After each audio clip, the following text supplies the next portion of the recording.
You're looking live at the 9/11 Memorial, New York City. 24 years, excuse me, after the attacks on the Twin Towers, the Pentagon, Flight 93, Shanksville, Pennsylvania. And the day after the voice of a generation, Charlie Kirk was silenced by an assassin's bullet. Gunned down in front of more than 2,000 young people, Utah Valley University, Orem, Utah. Charlie Kirk will live on, not just in the hearts and minds of the millions of people he affected, both young and old, but he will live on indeed. And what I mean by that is this. Charlie Kirk will get more views today on social media talking about the gospel, talking about the Constitution, talking about politics and religion and relationships. Charlie Kirk will get more views today than on any day during his lifetime. Guaranteed. His wisdom will be shared. Wisdom beyond his young 31 years. His wisdom will be shared because people will listen today in a way they didn't before. I know because I've seen it happening in my own house already today.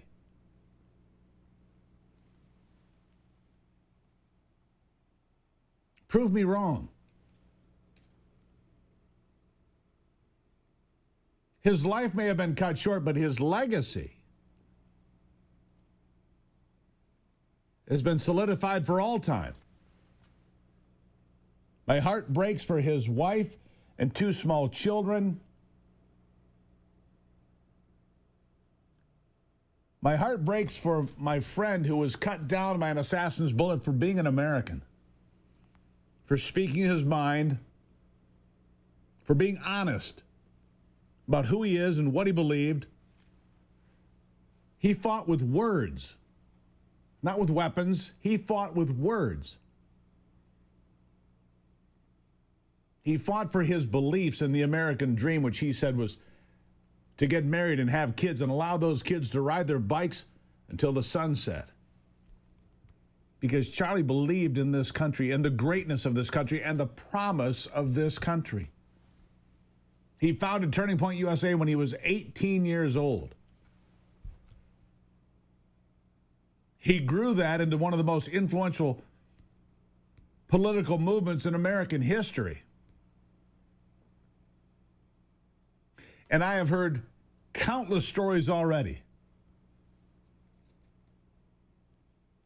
of his assassination moving people to his column, moving people to the American column.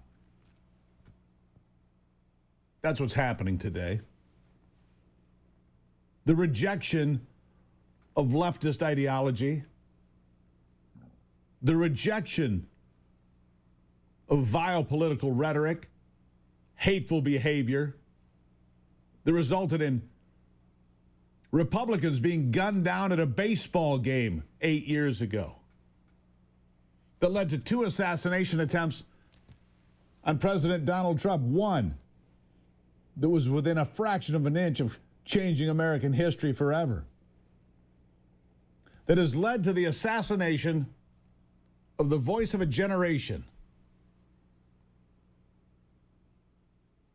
This will not frighten people. This will invigorate people. Students will feel empowered to stand up in lecture halls now and say, no more. We're not buying your leftist nonsense anymore. We believe in America. We believe in the promise of America, the future of America, the American dream. We believe in this country. We will no longer sit silently while you malign this country, run this country down, attack people, and murder people because they have a different opinion.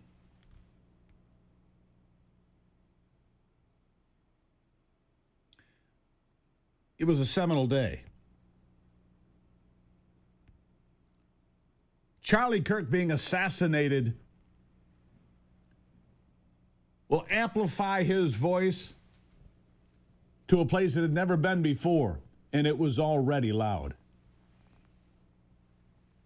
Believe me when I tell you, more people will listen to Charlie Kirk today than during any day of his lifetime.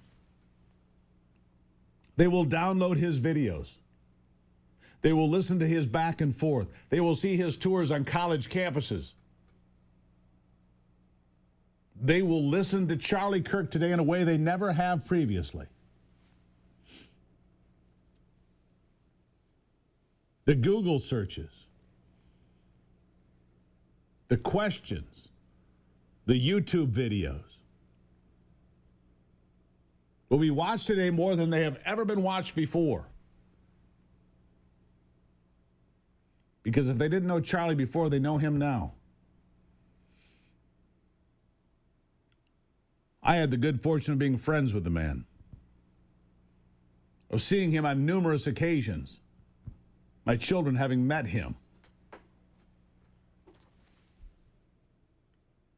The world has lost a warrior for Christ and for freedom, but his voice will only be amplified.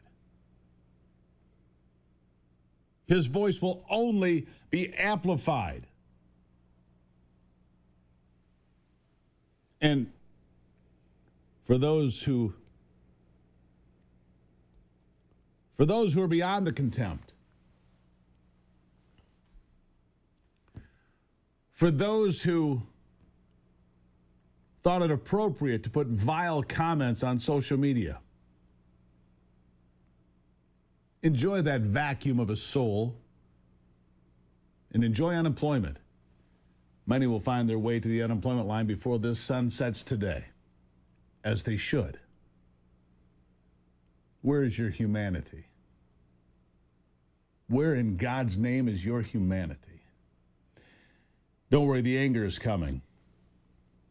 I spent this day celebrating Charlie for the most part. By tomorrow, we're going to shift gears and name names. Matthew Dowd got fired. That is one bit of good news. Matthew Dowd, who suggested maybe it was just a Charlie Kirk fan firing off a gun to celebrate Charlie being there. Matthew Dowd, who suggested that Charlie Kirk deserved his assassination for the things that he said. And MSNBC, at least they were able to figure out that maybe this guy shouldn't be on staff anymore. No kidding. Look around the room, it's a good start, but there's a lot more that should be shown the exit as well. I'll take a break. It's the Steve Gruber Show on 9/11.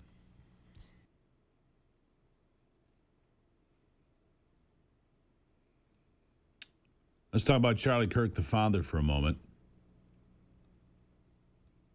A man with 2 young children and a wife who believed in the sanctity of marriage and family.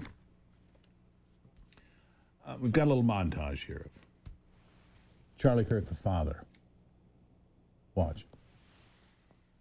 Oh, beautiful for spacious skies, for amber waves of grain, for purple mountain majesties above the fruited plain. America, America, God shed his grace.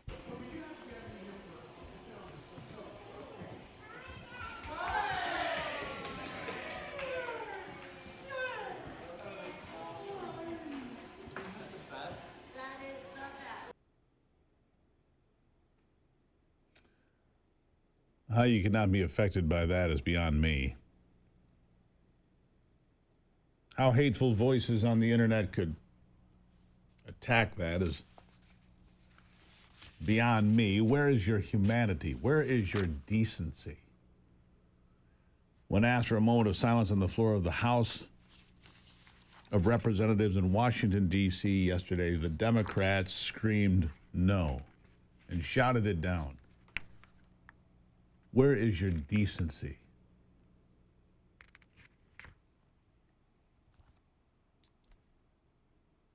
Charlie Kirk on What is a Woman with college students. This is why people hated him, because he spoke the truth, his truth, the truth. Listen. What is a woman? That's a stupid question, dude. That's a dumb question. What is a woman? It's not a trick question. What is a woman? Who identifies as a woman? You can't answer the question with the question. Yeah, define the woman without saying woman. It's a social role. You're in college, paying for an education. What is a woman? How about you talk to someone with media training? How about you talk to someone You don't need media training. It's not a trick. What is a woman? You can't answer the question with the... It's the college kids of America going hundreds of thousands of dollars into debt who think it's a trick question when you ask them what a woman is. It's frightening, isn't it? They think it's a trick question to ask, what is a woman? What about common ground on reparations with a black student? You see, Charlie was not afraid to go in and talk any conversation with anybody at any time and have that discussion. Listen. You know, how do you feel about the black community receiving reparations? I'm against that. Yeah. Okay. Well, why so? So here's my view, and I want to hear yours. Okay. Which is that I did not own slaves, and you were not a slave. Correct. Right. So we are individuals, and therefore we cannot be held accountable or should receive something from something that didn't happen to us or something we did not do. Basically, what you're saying is I'm going to take money from Charlie Kirk for something he didn't do, and give it to a group of something to somebody of something they also didn't do. For what reason? How is that just? So what is a way that we could try to help all communities? Here's maybe we can find some common ground, Sure, right? I'm listening. Instead of reparations. Sure. Is that we need to break the cartel of public sector teacher unions and make it easier for people of all backgrounds, but specifically Hispanic and black individuals, to have a quality education. Secondly, we need to put fathers back in the home. Yeah, I agree with that. If we can find common ground on that, I think that would go a lot further than just giving cash for people that happen to be related to something evil that happened a little while ago. Or a long time ago. Said on this program for a very long time, we need more fathers. We need more dads in this country. It's been a common theme of this program for 15 years. He's right about that. Charlie Kirk, common sense. Common sense.